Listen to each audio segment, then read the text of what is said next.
to the talk show, and today we're going to be talking about the new government under Boris Johnson. We're going to be talking about who's in it and what it might do. Well, of course, Boris Johnson is the Prime Minister. And the new Chancellor is Sajid Javid. Sajid, or the Saj, is the MP for Bromsgrove and has formerly held large posts in the cabinet, some including Home Secretary. So he's a big beast. The Chancellor runs the economy, so he will be looking after taxes, spending, government investment and other financial issues in a country. So he's going to be a very powerful politician in the weeks, months and years to come. Probably the next most senior cabinet member is the Home Secretary, Priti Patel, the MP for Witham. The Home Secretary deals with the internal affairs of England and Wales, but she'll be dealing with the immigration and citizenship for the whole of the United Kingdom. The Home Secretary will also be responsible for policing in England and Wales, and she'll be responsible for national security because MI5 is directly accountable to the Home Secretary. Priti Patel is a pretty right-wing figure inside the Conservative Party. She used to support the death penalty and is an arch Thatcherite. She could not be more of a Brexiteer, and she voted against the same-sex marriage bill in England and Wales. In 2017, she had to be fired from the cabinet because of dodgy meetings with officials in Israel. Another very senior member is Dominic Raab, the MP for Esher and Walton. He has now been appointed as the Foreign Secretary and will be representing the UK on the world stage.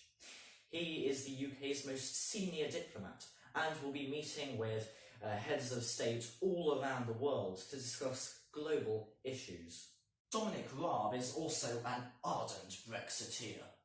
Now, unfortunately, I don't have time to go through every single one of the cabinet positions, so if you want to, you can go to the government's host of websites about each individual department and the ministers who are running the country. I would thoroughly recommend them. Stephen Barclay is still the Brexit Secretary. He managed to keep his job in Boris Johnson's reshuffle of the cabinet. In 2016, he campaigned to leave the EU. The Chancellor of the Duchy of Lancaster is responsible for managing the estates and the rents of the Duchy of Lancaster, which is a very old royal estate. He is also responsible for implementing government business, chairing or deputy chairing cabinet, and other general management in the government.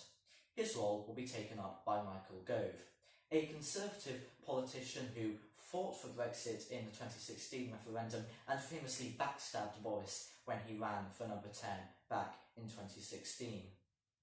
Michael Gove will now also be responsible for coordinating all government departments in trying to prepare for a no-deal Brexit. The Defence Secretary is now Ben Wallace, who in 2016 voted Remain and has warned about the potential security risks of leaving the EU without a deal. He is replacing Penny Mordaunt. Liz Truss is the new International Trade Secretary. She also has a very free market approach to her politics, and she thinks it would be okay for the UK to leave the EU without a deal in place if it's the only way of getting Brexit done. She is famous for, at the Conservative Party conference, once calling it a disgrace that the UK imports 2/3 of its cheese. It's really very funny. You should watch the clip. Look it up on YouTube after this video is finished. The Health Secretary is still Matt Hancock. He managed to keep his job when Boris Johnson reshuffled the cabinet. He voted Remain in 2016, but now backs leave. Generally, other cabinet positions have been handed out to Brexiteers and those on the right wing of the party, although there have been some moderate people such as Zambo Rudd or Nicky Morgan appointed to the cabinet. So what direction will this new cabinet take us in? They are all willing to leave the EU without a deal, which could cause potentially massive disruption and chaos to our daily lives. So I think the cabinet will try to prepare as much as possible for no deal and then use that to threaten the EU as a part of a renegotiation or a negotiation attempt at Theresa May's deal. However, MPs will try to stop the government from doing this, as they are very much opposed to leaving the EU without a deal.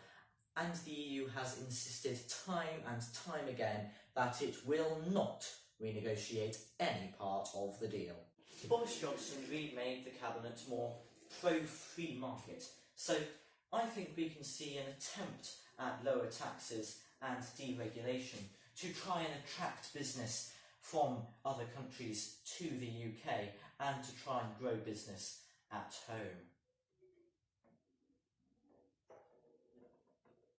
And this is all assuming that the government's in power for any meaningful length of time. There's been lots of talk by opposition MPs about a no confidence vote in the government, which means that MPs vote on whether they do or don't have confidence in the government. If they vote for no confidence in the government, then there is a 14-day period where MPs have to try and assemble a government of national unity, where all of the MPs work together, or there's a general election. And with the government's wafer-thin majority of about 3 expected to decline, I think we can see the government pushed out before too long. So we have a more conservative, low taxes, low spending, free market, small state, pro-deregulation and very, very anti-EU government. And it might be having gotten rid of in a few weeks anyway. But I want now to focus on what Boris Johnson has said he will do in his premiership. He said right from day one he will start recruiting 20,000 more police officers, more GPs, more investment of money in social care, and more money and new railway links between northern cities and towns to try and supercharge the economy of the north. But all these new ambitious plans that sound great should be taken with a pinch of salt. Since 2010, the number of police officers in the force has actually declined by 20,000. So Boris Johnson would only be replacing the 20,000 police officers that have been gotten rid of. And, interestingly, there is no actual direct correlation between the number of police officers in the police force and crime rates. I think it's much more to do with social issues rather than actual physical numbers of police. And the pledge that Boris Johnson has made about trains was made 5 years ago by the then Chancellor, George Osborne. It's been something that Conservatives have talked about for a long time, and nothing's really happened. And anyway, I haven't seen any new plans put forward by Boris Johnson to be able to raise funds for these new promises that he has. So it looks like it's going to be an interesting few months or years or even possibly days ahead in politics.